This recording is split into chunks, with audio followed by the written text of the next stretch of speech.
በስመ አብ ወወልድ መንፈስ ቅዱስ አሐዱ አምላክ አሜን። ከዕብራውያን ሕይወትና አንደበት። አንድ አረጋዊ እንዲህ አለ። ፈተና ወደ ሰው ሲመጣ ያ ሰው እንዲደክምና እንዲዝል እንዲሁም እንዲማረር ለማድረግ ሌሎች ፈተናዎች ከተለያዩ አቅጣጫዎች ተደራርበው ይመጡበታል። ይህ አረጋዊ የሚከተለውን ታሪክ አስከትሎ ተናገረ። ፈተና የመጣበት አንድ ወንድም ነበር። በፈተና ላይ ሳለ ሌሎች ወንድሞች ባዩት ጊዜ ሰላም አላሉትም፣ ወደ በዓታቸውም አልወሰዱትም። በበስተሰርክ መፈለግ ጊዜ ማንም ምንም ነገር አልሰጠውም። ከስራ ሲመለስ በቤተ ክርስቲያን ይደረግ ወደ ነበረው ወደ አንድነት ማዕድ እንዲመጣ ማንም አልጋበዘውም። ከተሰማራበት ስራ ውሎ ሲመለስ በበዓቱ ውስጥ ምንም የሚቀመስ ነገር አልነበረውም። እርሱም ስለዚህ ሁሉ እግዚአብሔርን አመሰገነ። እግዚአብሔርም ትዕግስቱን አይቶ ይህን ፈተና አራቀለት። ወዲያውም ዳቦ በግመል የጫነ ከግብጽ የመጣ አንድ ሰው በሩን አንኳኳ። ያ ወንድም ግን ጌታ ሆይ ስለ ስምህ ስል ትንሽ መከራ እንኳን ለመቀበል የበቃውም አይደለሁም ማለት ነው እያለ አለቀሰ። ፈተናው ሲያልፍ እነዚያ ወንድሞች በሰላም ታቸው ሆነ በፍቅራቸው እንደቀድሟቸው ሆኑለት፣ በበዓታቸውም ተቀበሉት። ከአረጋውያን አንዱን ከባድ የሆነ ብርቱና ተጋድሎውን አስጨናቂ ትርምቶ እንዲቀንስ ለመኑት። እርሱ ግን እንዲህ ብሎ መለሰላቸው።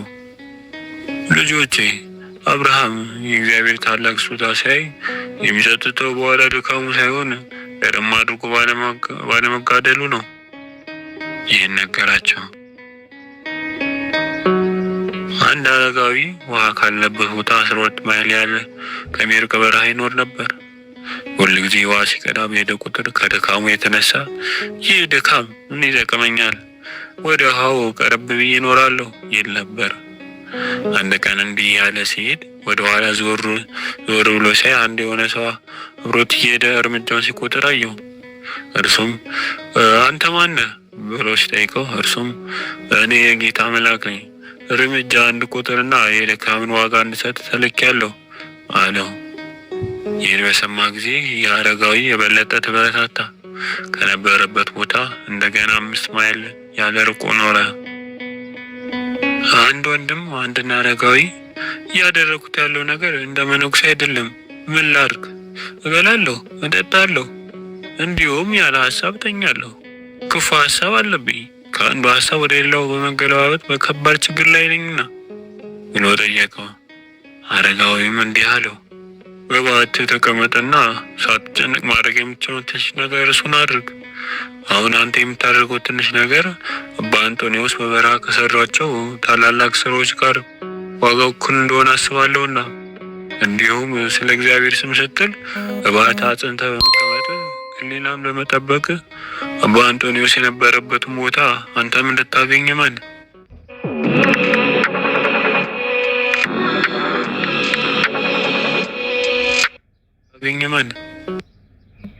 አንድን አባት መንፈሰ ጠንካራና በጥሩ ተጋድሎ ላይ ያለ ወንድም ሌሎች ወደ ኋላ ሲመለሱና ሲደክሙ ሲያይ እርሱ ላይረበሽ የሚችለው እንዴት ነው ብለው ጠየቁት። እሱም እንዲህ አለ፣ ጥንቸሎችን የሚያባርሩ ውሾችን ተመልከቱ። ከእነርሱ መካከል አንዱ ጥንቸል ሲያይ ስለሌላ ስለምንም ነገር ሳያስብ ያየው ጥንቸል ብቻ እስኪይዝ ድረስ ይከተለዋል። ሌሎች ውሾች ግን ጥንቸሉ ያየው ውሻ ሲሮጥ ስላዩት እስከተወሰነ ርቀት ድረስ አብረውት ይሮጣሉ። ኋላ ግን ቀስ እያሉ ይመለሳሉ። እስኪይዘው ድረስ እስከ መጨረሻ የሚከተለው ጥንቸሉን ያየው ነው። እርሱ ወደ ኋላ ስለሚመለሱ ስለሌሎች ውሾች ለማሰብ ሆነ እነርሱን ለማየት ጊዜ የለውም። ያየውን እስኪይዝ ድረስ እሾሁ፣ ጠጠሩ፣ አለቱ ሁሉ አይሰማውም። ክርስቶስን የሚፈልግ ሰውም እንዲሁ ነው። ሁሉ ጊዜ በዓይነ ሕሊና የሚታየው ዓላማው መስቀሉ ስለሆነ በመስቀል ላይ ወደ ተሰቀለ መድኃኔዓለም ኢየሱስ ክርስቶስ እስኪደርስ ድረስ ከዚያ ውጭ የሆነ የሚሆነው ማንኛውም ነገር ግድ አይሰጠውም። ስለ ሌሎች መመለስና መቅረት ለማሰብም ጊዜ የለውም፣ ጉዳዩም አይደለም። አንድ ወንድም ገዳሙን ትቶ ከመውጣት ፈተና፣ ጸባ፣ ፍልሰት ጋር የታገለ 9 ዓመታትን አሳለፈ። ሁሉ ጊዜ ጠዋት ላይ ሊሄድ ይዘጋጅና ማታ ሲሆን በልቡ ነገ ይህን ቦታ ለቅቄ እሄዳለሁ ይላል። ጠዋት ሲሆን ደግሞ ስለ እግዚአብሔር ስለ የዛሬዋን ቀን ለመዋል በርታ ይላል። ለ9 ዓመት እንዲህ ካደረገ በኋላ እግዚአብሔር ፈተናውን ሁሉ አራቀለት፣ በሰላም ኖረ። አንድ አረጋዊ አንድ ወንድም ለ9 ዓመት ያህል ደህንነቱን እንኳ እስኪጠራጠር ድረስ በሀሳቡ ሲፈተን እንደኖረ ተናገረ። ከውስጡ የሚፈተነው የሀሳቡ ሁኔታ ስላስጨነቀው ራሱን አምርሮ ወቀሰ። እኔ ዋጋ የለኝም፣ ነፍሴን አጥቻለሁ። አንድ የጠፋው ስለሆንኩ ዋጋ ስለሌለኝ ወደ ዓለም ልመለስ አለ። ነገር ግን ገና በመንገድ ላይ ሳለ እንዲህ የሚል ድምፅ መጣለት። እነዚህ የተፈተንክባቸው 9 ዓመታት ለአንተ የክብር አክሊል ሆነውልሃል። ወደ ቦታ ተመለስ፣ ይህን ሀሳብ አስወግድልሃለሁ። ከአባቶች አንዱ እንዲህ አለ። አንድ ቀን ቅዳሜ ማታ የተወሰኑ ድሆች ምጽዋት ሊቀበሉ መጡ። ሌሊት ተኝተን ሳለ ከእነርሱ መካከል ትንሽ ብጣሽ ጨርቅ ብቻ ያለችውና እርሷን ጣል አድርጎ የተኛ ሰው ነበር። ሌሊት ስወጣ ከባድ ከሆነ ብርድ የተነሳ ጥርሶቼ ሲንቀጠቀጡ ሰማሁት። እርሱ ግን እንዲህ እያለ ራሱን ያበረታታ ነበር። ጌታ ሆይ አመሰግናለሁ። በዚህ ሰዓት ስንት ባለጸጋዎች ብረት ለብሰው በእስር ቤት ታስረዋል። ስንቶች ተፈጥሯዊ የሰውነት ፍላጎታቸው እንኳን ለመፈጸም በማይችሉበት ሁኔታ እግራቸው በሰንሰለትና ከእንጨት ጋር ታስረዋል። እኔ ግን እግሮቼ እንደፈለኩ መዘርጋት የምችል እንደ ንጉሥ ነኝ። ይህን ስሰማ ለወንድሞች አወራሁላቸው፣ እነርሱም በቆይታ አገኙበት። አንድ ወንድም በጽሞና ጸሎት ይኖር ነበር። ከመንገዱ ሊያወጡት ፈለጉና አጋንንት መላእክት መስለው ተገለጡለትና ለጸሎት ቀሰቀሱት፣ መብራትም አሳዩት። ስለሆነም አንድን አረጋዊ ለማየት ሄደና አባ መላእክት ብርሃን ይዘው መጡና ለጸሎት ቀሰቀሱኝ አለው። አረጋዊውም የኔ ልጅ አትስማቸው፣ አጋንንት ናቸው። ነገር ግን ሊቀሰቅሱ ሲመጡ መነሳት ስፈልግ እኔው ራሴ እነሳለሁ፣ እናንተን ግን አልሰማችሁም በላቸው። አንድ አባት እንዲህ አለ። ነቢያት መጽሐፍትን ጻፉ፣ ቀጥሎም በተግባር ላይ የዋላቸው አባቶቻችን መጡ። ከእነርሱ በኋላ የመጡት ደግሞ በቃላቸው አጠኗቸው። ከዚያም ሳይጠቀሙባቸው መደርደሪያዎች ያስቀመጣቸው የዛሬው ትውልድ መጣ። ከአንድ ገዳም የሆኑ መነኮሳት አንድን ባህታዊ ለመጎብኘት ወደ በረሃ ሄዱ። እሱም ደስ ብሎት በፍቅር ተቀበላቸው።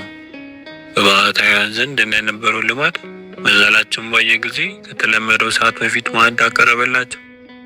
እነሱን ሊያስደስታቸው የሚችለውን ያለውን ነገር አቀረበ። ማታ ሲሆን ጸሎት አድርገው ተኙ። ባህታዊው በብቻውን በተጋደት ላይ ሳለ እርስ በርሳቸው በበረሃ ያሉት ባህታውያን አኗኗር በገዳም ባንነት ከምኖር ይልቅ ቀለል ያለ ነው ሲሉ ሰማቸው። በማግስቱ ጠዋት በአቅራቢያ ያለውን ሌላ ባህታዊ ለመጠየቅ ሊሄዱ ሲዘጋጁ ለዛው ባህታዊ ሰላምታ አቅርቡልኝ፣ እንዲሁም አትክልቶችን ውሃ ታጠጣችሁ ብለዋል በሉት አላቸው። እነርሱም እንዳላቸው አደረጉ። ያኛው ባህታዊ ይህን ሲነግሩት ነገሩ ምን ማለት እንደሆነ ስለሚያውቅ እነዚያን ወንድሞች እስከ ማታ ድረስ በስራ ላይ ዋላቸው። ሲመሽ ለረጅም ሰዓት ያህል ጸሎት አደረገና ስለ እናንተ ስንል እዚህ ላይ ነቁም፣ ደክሟቸዋል አላቸው። በመቀጠልም በየቀኑ መመገብ የኛ ልማዳችን አይደለም። ሆኖም ግን ስለ እናንተ ስለ ትንሽ እንቅመስ። ደረቅ ዳቦና ጨው አመጣላቸውና ስለ እናንተ ስንል እረፍት እናድርግ። ከማዕድ ሲነሱ ሌሊቱ ሙሉ ሊነጋ ትንሽ ሲቀረው ድረስ ሲጸልዩ አደሩ። ከዚያም ከእናንተ የተነሳ ሙሉን ተግባሮች መፈጸም አይቻልንም። ከሩቅ ስለመጣችሁ ትንሽ እረፍት ማድረግ ይኖርባችኋል። እነዛ ወንድሞችም ሲነጋ ሊያመልጡ ፈለጉ። እርሱ ግን ከእኛ ጋር ትንሽ ቆዩ፣ ባይሆን እንደ ስርዓቱ 3 ቀን ቆዩ ብሎ ለመናቸው።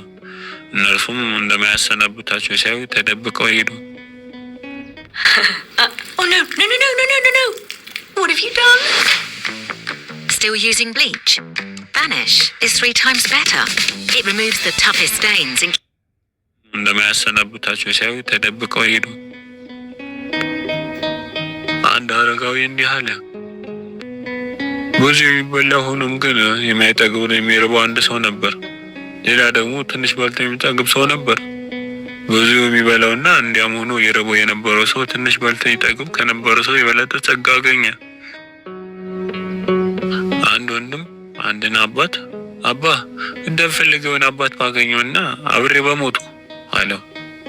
ያ አባትም ፈጣሪ የምትፈልገው ነገር ብዙ ይጠቅም ይሆናል አለው። ያ ወንድም ግን እያሰቡ ያለው ነገር ጥሩ ነው ብሎ ራሱን ስላልሳመነ የአረጋዊን አባባል አላስተዋለም። በእውነትም ጥሩ የሆነ ነገር እየፈለኩ ነው ብሎ ከልቡ እያሰበ መሆኑ የአረጋዊ ስለተረዳ እንደ ሀሳብ የሆነ ሽማግሌ ብታገኝ ከእርሱ ጋር ትሆናለህ ነው አለው። ያም አዎ እንደ ልቤ ከሆነ አብሬው እኖራለሁ።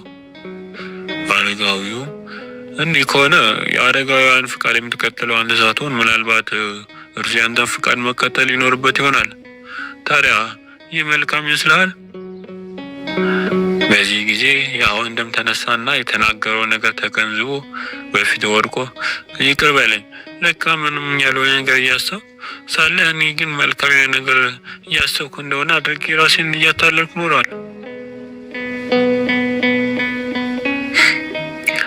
አንድ አባት ጠባቧና ቀጥተኛዋ መንገድ ምንድን ናት ተብሎ ተጠይቃ፣ እርሱም ቀጥተኛዋና ጠባቧ መንገድ ይህች ናት፣ ለራስ ሀሳብ አለመታዘዝ፣ የራስ ፍላጎት ማሸነፍ፣ እነሆ ሁሉን ትተን ተከተል ማለት ይህ ነው።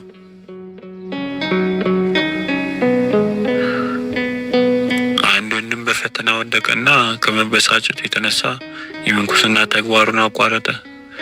እንደገና ሊመለስና ሊጀምር ቢፈልግም በውስጡ ያለው ትካዜና ቀቢጸ ተስፋ እንዲህ ያለ ማድረግ አላስቻለውም። በውስጡም እንዲህ ሲል አሰበ፣ ቀድሞ ወደ ነበርኩበት ህይወት የመለሰው መቼ ይሆን? በዚህ ሁኔታ ላይ ያለ አንድ አረጋዊ ለመጎብኘት ሄደና ያለበት ሁኔታ ነገረው። አረጋዊ ወንድም ያለበትን የብስጭት ህይወት በተረዳ ጊዜ የሚከተሉ ምሳሌ ነገረው። አንድ ሰው የእርሻ መሬት ነበረው። ሆኖም ሳያርሰው ለብዙ ጊዜ ስለተወው በስንፍናው ምክንያት መሬቱ ጠፉ ነው በአረምና በተለያዩ ነገሮች ተመላ። ከጊዜ በኋላ ያርሰው ሊዘራበት ፈለገና ልጁን ሂድና ከዚያ መሬት ለአረሙ ንቀል እንደዚህ ብሎ አዘዘው። ልጁም ሊያርም ሲሄድ የአረሙን ያቃቀሙ ብዛት ተመልክቶ ይህ ሁሉ አረም እስከ መቼ ድረስ አርሜ ዘልቀዋለሁ በማለት ተስፋ ቆርጦ ዝም ብሎ እጁን አጣጥፎ ተቀምጦ ይውልና ያድር ጀመር። ለብዙ ቀናት እንዲህ ምንም ሳይሰራ ከቆየ በኋላ አባቱ ልጁ የሰራውን ለማየት ሲመጣ ምንም ነገር ሳይጀምር አገኘው።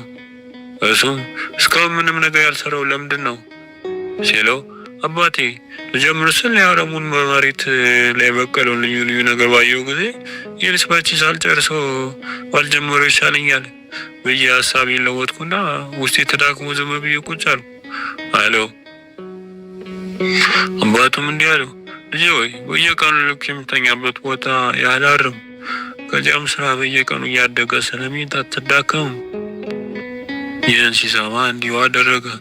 በጥቂት ጊዜ ውስጥ መሬቱ ከአረሙ ጸዳ። ወንድሜ ሆይ ለአንተም እንዲሁ ነው። መሳነፍና ተስፋ መቁረጥ ትተህ የምትችለውን ትንሽ ነገር ስራ። ከዚያም እግዚአብሔር በቸርነቱ ወደ ቀድሞ ህይወት ይመልሳል። በዚህ ምክር ያ ወንድም ተጽናንቶ ራሱን በማበርታት አረጋዊ እንደመከረው አደረገ። What does it mean to truly live life?